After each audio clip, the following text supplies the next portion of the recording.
everyone, Teddy Baltasar here, and I am joined by a special guest. It's a gentleman you may have seen before online if you've ever looked up a watch on YouTube.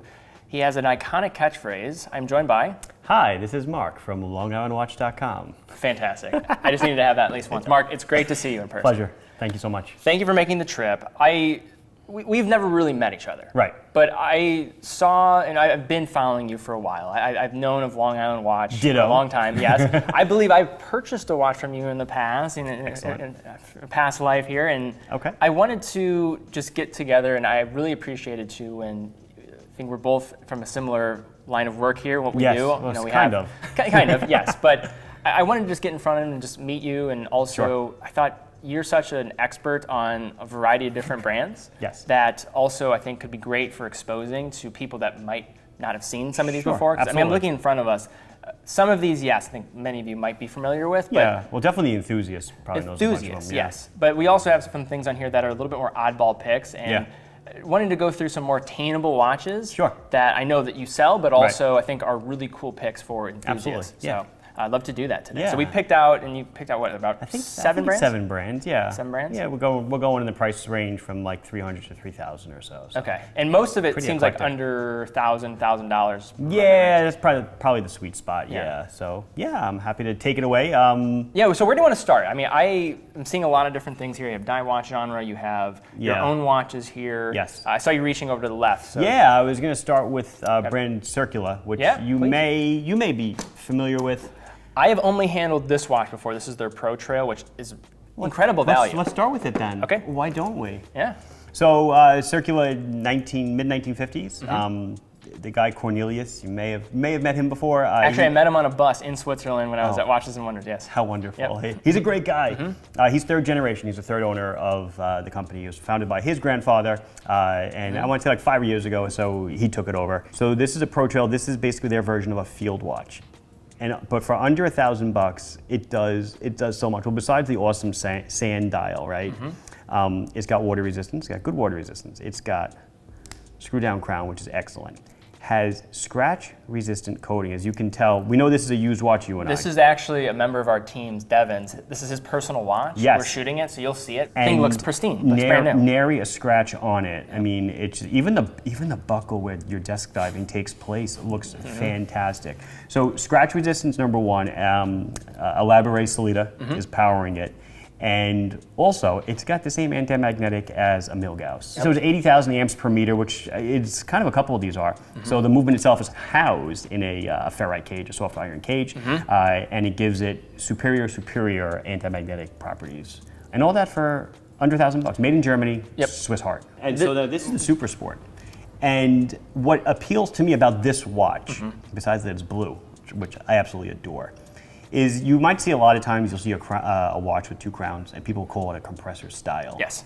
This is actually a compressor. This is a true compressor case watch. So the case actually emulates what those traditional EPSA cases were. Yeah, so the EPSA case is back in the 50s or so. This is back before we had good lubricants and great O-rings. So you couldn't hammer down the case back super tight for water resistance. So the way the EPSA or EPSA designed the case is such that you tighten it just to snug, and then as you dive down with the watch, it compresses, which makes sense. It pushes on the case back, but what's different is that where you're threaded into the case on the case back, it's actually spring loaded. So it takes up the difference in displacement as you're going down, and it makes the watch more and more watertight as it goes down deeper and deeper. So just really cool, just an example of a true compressor, which almost nobody makes anymore. That's why they call it compress. Compress the case. Yeah, that makes a lot of sense, huh? Want to move on? Yeah, let's do something else. Where do you want to go next? We can go, let's go left to right, like a book. This is a brand I don't know much about. And okay, this great. is all I know is I brought you here, Marc. Come on, you got to know this stuff. This is Worn & Wound's brand, correct? This is Worn & Wound, right. Okay. So this is ADAPT, ADPT, all day purpose and terrain. All right. So nice. This is their second version of a watch. They released their first watch, I would say about 2 years ago, and it was a titanium field watch powered by an NH35 or whatever. So this was now their take on a GMT. So this is powered by an NH34. It's a grade 2 titanium case, super lightweight. obviously. And these are not that expensive. $4.99. Okay, that's pretty $4.99 reasonable for a for titanium GMT, automatic. obviously. Yeah. You know, so Seiko's NH34, and you know, you notice that they've got the it's actually a compass. It's a combination compass dive bezel, and nice. then beautiful dial, almost like a sector dial. You know, partitioned by the cross. Nice waffle pattern, and then what's super cool about Adapt is if you peel back this, see it says made in the USA. That is such a, so it's not the watch, it's the strap. The strap's made. So that's how they started out. They started out making straps years ago. And to put that moniker on anything in the US, made in the USA. We don't joke around about that in the United States. The FTC does not joke around about that at all. That means that they're sourcing, sewing, finishing, cutting, everything is done in country. We're not talking 60% of the value. There's none of that. Yeah. None of Which that honestly other probably stuff. hurt U.S. manufacturing more Yeah, than it helps, probably, but that's a exactly. video for another day. Yeah, for sure. So, so you feel the strap, and the strap is actually quite awesome. But yeah, no nonsense field watch. Like I said, super lightweight, 60 something grams or so. Wow. And yeah, your GMT. GMT, 200 meters water resistant. I also like what they did with the date window at 6, where it's vertically set. Yeah, cool. sure, nice and balanced, and it's color matched as well. So definitely a fashionable piece, a functional piece, but definitely could be an everyday. Like I said, all day. It's an all-day watch. Very wearable too. I mean, this has got to be in that 38 type of range, right? It has to be, Yeah. Does a good job.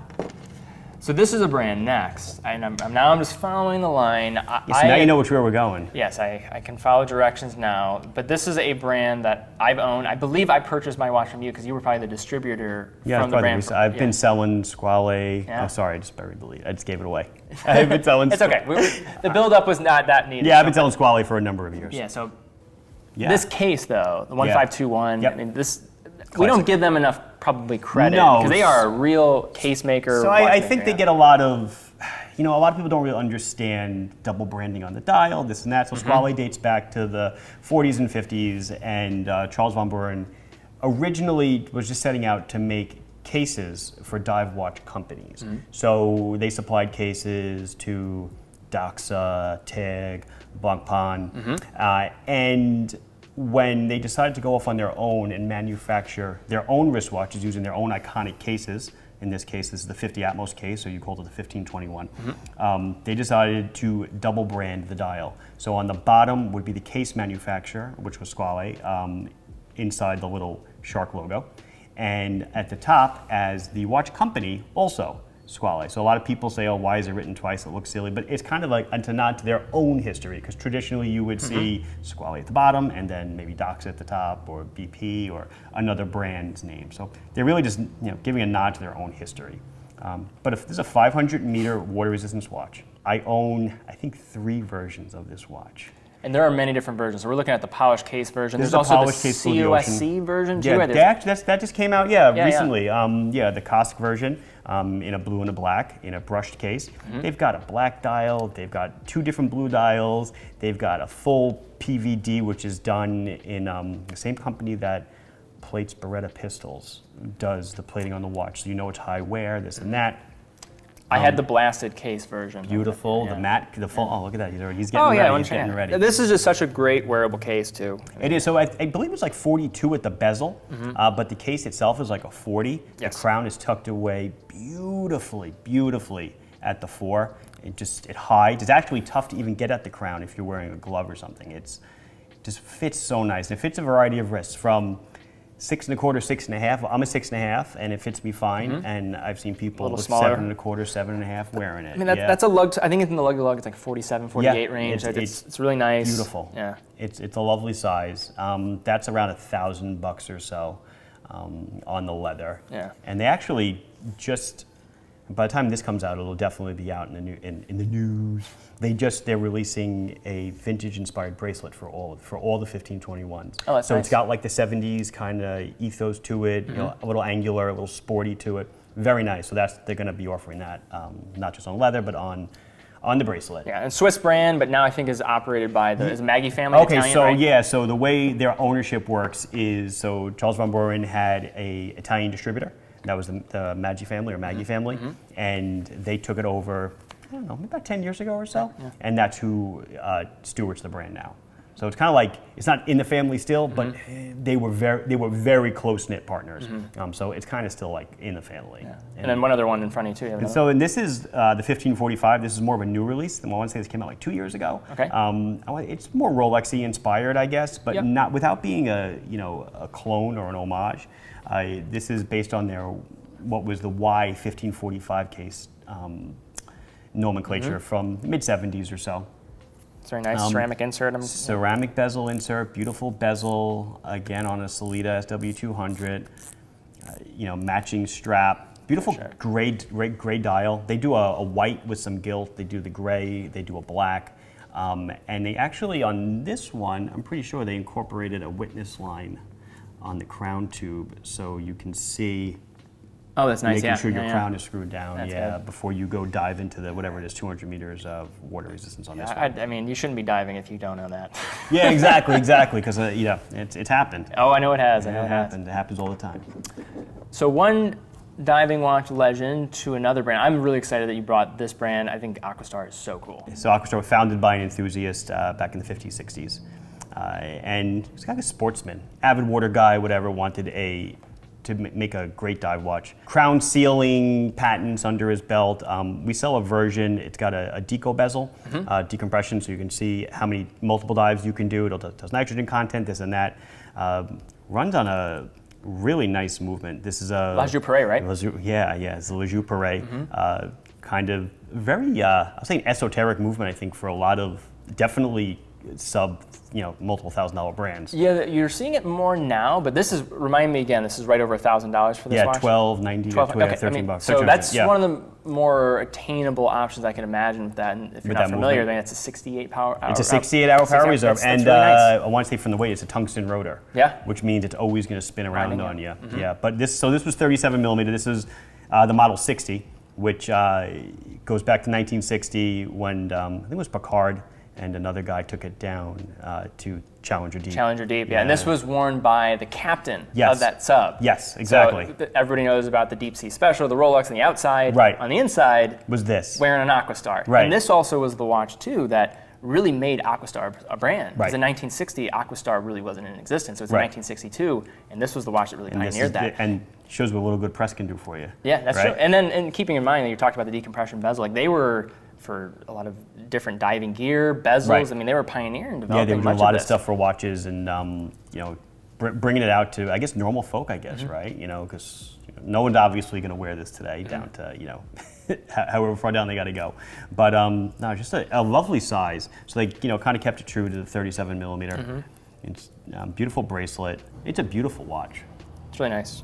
Next brand, not as familiar with this one. I've handled it a couple of times, not this specific model. So you want to tell us a little bit more? So this is Olech Wajs, which I started online 2001, 2002, and I started hearing about this brand every so often. There weren't many people that were selling it.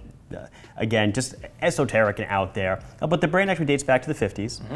So this was founded by two people, and they founded, which is oddly enough, this was the first Swiss mail order brand. Yeah, they had a little store, and then they decided to make their own watches, and they did a mail order thing. So this is the M110. It's like a field meets diver, if you will. Yeah, compass bezel. Is that what you say? Compass bezel, and if you have a sharp eye, you'll see after the 15s. Sure. There's 3 minutes demarked out. You see, that is. Yeah, that's radio silence time. Interesting. For nautical and stuff, they're supposed to maintain radio silence for about, I think it's 12 minutes every hour. So after the 15s, for 3 minutes to listen to guard and these other frequencies, make sure there's no distress calls. So it's pretty cool that they kind of put that on there. This runs on a Newton, Soprod Newton movement. Soprod movement, okay. Yeah, sure. So kind of cool. They pioneered it with Soprod. I want to say it's adjusted to like 5 positions, so it's a decent watch. Yeah. That's for context. COSC tests at 5 positions. Right. Exactly. Yeah. Price around $1,600. They were the first company to go down to 1,000 meters, beating Rolex on water resistance. Really, I didn't know that. Yeah, all this kind of cool stuff. They were in Vietnam, given to American servicemen. British agents wore them. Kind of a really cool history. Nice. Like Squale, one partner died a few years ago, and then as the other partner was aging, he decided to give the whole brand over to his French distributor. So like Squale, who gave it to their Italian distributor, So the French distributor, he's the person who's taken the brand on now, trying to revive it, making it a little more interesting. They've done watches with NASA, the Astrochron. This really cool, kind of not totally out there designs, but just really simplistic watches, focused on legibility, readability. Actually, I want to say one more thing. Yeah, please. Since a little watch and learn. So compass bezel. You can point the hour hand at the sun. You know this thing? Yes. Okay. Then you find the distance between 12 and that. Yeah, you and go then halfway, and that's south. Yes, and it depends what hemisphere you're in. Yes. Yeah, so northern hemisphere. Awesome. Yes, but southern hemisphere always gave me a trick. You have to do a little. Southern hemisphere, you have to do. It's the other way around. I think you got to do between the noon and something else, and then I'm in the northern hemisphere. We don't worry about it. Yeah. Most people live in the northern hemisphere, actually. Yeah. Surprisingly. All right. Well, so this next I have to ask because you were a seller on Long Island Watch. You've been a retailer for 20 years. Yeah. You've been doing this for a long time. Yeah, I have. And at one point you said, I'm going to make my own brand. And I can only imagine what that thought process was like. You probably thought about it a lot. Yeah. What made you decide on it? And then I'd love to see the Islanders. Because I get comments all the time. Look at the Islanders, look at the Islanders. So this is the first reveal of the Islanders. So the people I'm paying off, it's working. No. The comments have been sent and they're there, yes. Good work. Yeah, so if you don't know my store and stuff, as you said, it's been around since early 2000s online. Yeah. One of the pioneers of online selling. But one of the pieces I built my whole business around was the Seiko SKX 007, 009, 013. Oh yeah. I knew them inside and out. I was selling them to the point of a few thousand a year. I mean, it was kind of crazy. I was just known online to sell them. And in 2019, I was told that Seiko was deprecating the model. And I've been hearing that for years. I've been hearing that gurgling since 3 or 4 years before that. But I heard from Seiko directly. I was in a meeting in Basel, and they said, no, the lady who actually was responsible for it pointed and said, yeah, we're not doing that watch anymore. And I was kind of devastated and floored. And then I saw what they were replacing it with. They were replacing it with, right? Yeah. The Seiko 5. I don't want to say replacement because it was never meant to be a replacement. Yeah, and I think that's where that watch got a lot of flack because it was never intended to be. No, it was intended. The Seiko 5. It's in the Seiko 5 collection, Yeah, so it's not a replacement. It was intended to bring young people into the hobby, add color, add fun, and that was the SRPD. But when I saw that, I said, I know what people want. And they want SKX with sapphire crystal, ceramic bezel insert, a better bracelet, hand winding, hacking movement because this is the 7S26, never hand wound or hacked. So yeah, the Islander was born in the end of 2019, and I don't know, we're up to, I think I just numbered, I do all my model numbers in ISL-01, 02, 03. I just numbered 280 or something on our configuration control. Wait. So that is different dial configuration styles? Oh, just different watches, yeah. So you've made that many in that amount of time? Well, we're going to. I mean, I probably, that's absurd. Up to this point, probably up to 220, 230 that we've done. And then, we sunset, at least half of them or so. I'd say about 80 or 90 are current in the collection. Sure. So I brought 2 to share with you today. Okay. So we'll start with the one you're wearing. I saw a watch, I wanted to put it on. There it is. Yeah, I'm glad to hear it. That is a Greenport.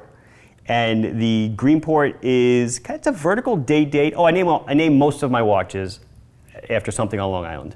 Usually a town, could be a place, whatever. Greenport runs on a Miyota 8205, which gives it that really interesting vertical date feel.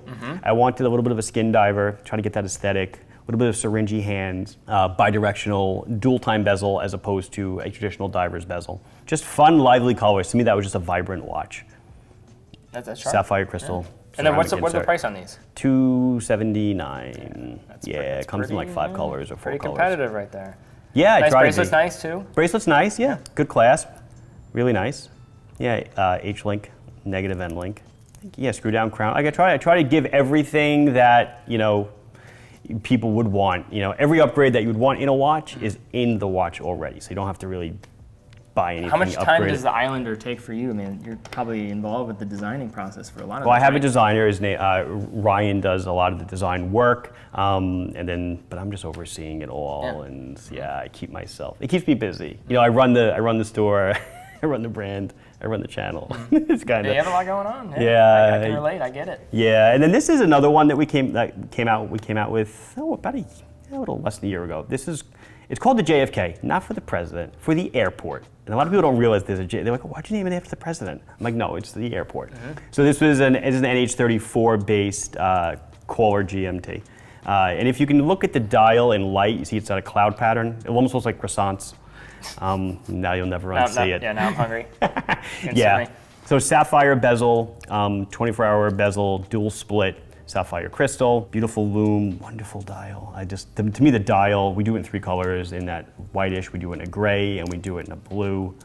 Beautiful clasp, 6-position clasp, heavy-duty link bracelet. And I don't see it, I mean, like, to me, this is also a little bit more independent of its own design, too. Like, you're pulling from a variety of places here. For sure. I mean, it's a little more independent outside of the total Seiko realm. You know? Yeah, exactly. And that's where we've been going lately. That's good. I'm not looking to divest myself from Seiko. I'm not an idiot. I mean, I built my brand, on them discontinuing a model. You have the bulbous crown at 4, like an onion crown. It's a little bit large. So it's like an aviation kind of watch, but diver and aviator, 2 of the biggest genres in watches there are.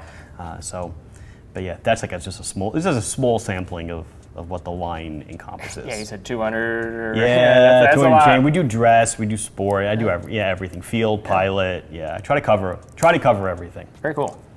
And then final 2 watches on the table from a German brand that you don't see very often here in the United States. They're not distributed often, but for those in the know, understand the robust tool watches that they are, Damasko. Sure. So here we are with Damasko. I brought 2 to the party today. All right. I'll give you this one. Thank you very much, sir. So I brought the DK36, which is in my hand. So this is a straight 3-hand day date.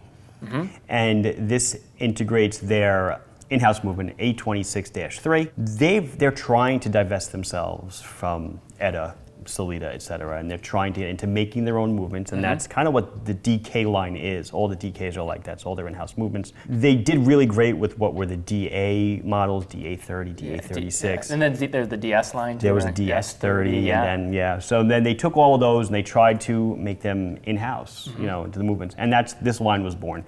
What's great about Damasko itself is that the steel is nitrogen hardened, so it's a super duper hard steel. Doesn't scratch, much like the Pro Trail. Yeah. It's like 1200 Vickers. 1200 Vickers is, and it doesn't scratch. Stainless steel is like 150, 200. Yeah, this is untreated. like it's like crazy. This, so we're talking multiples. This is like a tegmented Zinn almost. Even though Zinn uses a different process, this is nitrogen hardened steel, anti-magnetic as well. They use ceramic bearings in the movements, just all sorts of great stuff. On the bracelet, it's 2300.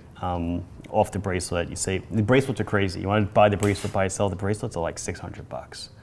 I understand it though too. I at the same time, understand it when you see that the whole bracelet is held together with individual titanium screws. The watch is not titanium; it has the luster of titanium. So every link can be taken out in size. You can take that's pretty cool. Though. And then so they don't have a micro, right? You can see it's a straight butterfly, right? Double butterfly. Instead, what they do is they include a set of links that are 0.3 millimeters larger in the box, and you can insert those to microfit it just to your liking. Kind of crazy. I did hear a little birdie told me that they're working on a micro just clasp for the future. Yeah. That little birdie was Damasko, so it's not a little birdie. Okay, yeah, that's a big birdie. And then I own one of these. Well, actually, I own a DS. I own 2 DSs actually. I have a DC86, orange one. So it's their chrono, runs on a C51 6 movement. This is fairly pricey. This is low 3s, 3,300 or so. What's super cool about it is that it is a heavily modified Valjoux, 7750 or 53 or whatever.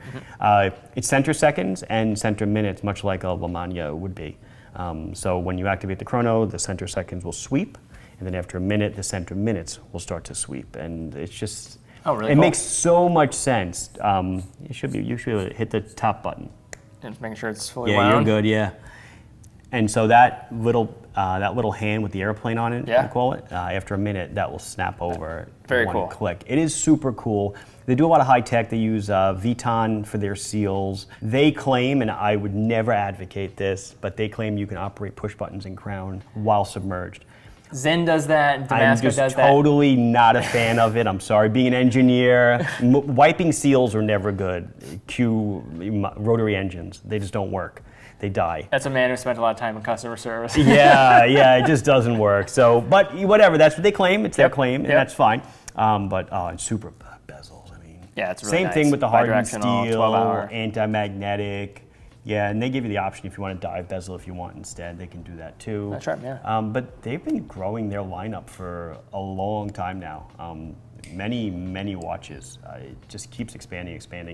The DK36 was the latest to come out, and yeah, they're just going to keep growing. And it's small manufacturer. They've only been around. They started in the mid '90s as just like a parts maker. They also do a lot of micro parts. And then 2000, they started making their own watches. They did make a case for Zinn, a couple of cases back in the early days. They made Zinn's cases that totally not true today, and it was so severe limited amount. But it kind of tells you their upbringing, their history, and their capabilities. Yeah, I mean, all in-house machining and stuff. I do not believe they harden the steel themselves. They have to send that out because it's a super special process. But other than that, trying to be fully self-sufficient. Wow. Yeah, and you pay for it. Yeah, but you're getting a product at the end that I think is very unique. It's distinct, and it's as sure. tough as any. So. Yeah. Well, Marc, thank you very much. Thank you. I know just seeing you around, obviously on YouTube. I remember watching Watch and Learns, back in the day. Still going. But I remember my early collecting journey, just seeing some of your Watch and Learns coming up. And even when I was on my channel, I mean, maybe I was learning regulation of a movement. I got to get my Seiko regulation going. Yeah, so sure. I really do appreciate it, and I'm a big believer that it's a big industry and a small industry, right? Yeah, that's definitely true. You're going to run into the same people over and over again, Absolutely. But you also recognize there's a ton of opportunity, and I love what you do. I think you're great for this whole community of enthusiasts, and it's a pleasure to have you on the channel. Thank you so much. Of Appreciate course. it, man. Thank you, Marc. Thank you.